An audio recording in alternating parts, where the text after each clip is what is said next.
আপনাকে বলি চুপ্পুকে কারা রেখে দিয়েছে কম বেশি আমরা জানি। চুপ্পুকে রাখার একটা রাজনীতি হলো আমরা যত অকাজ সবাই মিলে করব, একজন তো লাগবে যার উপর চাপাই দেওয়া যায়।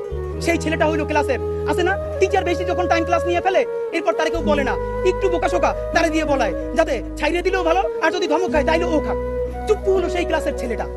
এর মানে তুমি যাইতেও পারবা না। আমরা সবাই মিলে যখন কোনো অকাজ করব, কারো দায় দেওয়ার জন্য পাবো না, তখন বলবো এটা রাষ্ট্রপতির অফিস দিয়ে বলছে, কারণ চুপ্পুর তো কোনো ভয়েস নাই।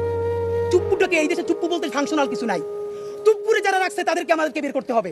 সেইটা যদি বিএনপি হয় তাহলে বিএনপিকে জনপ্রতিরোধের শিকার হইতে হবে। সেইটা যদি জামাত ইসলামী হয় জামাতকে জনপ্রতিরোধের শিকার হইতে হবে।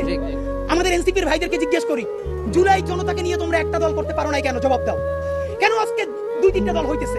তোমরা একটা করছো, শুক্রবার আরেকটা হবে, পরশু আরেকটা হবে, কেন? তোমরা কেন একা একা মাস্টারমাইন্ড হইতে গেলে আমারে বলো।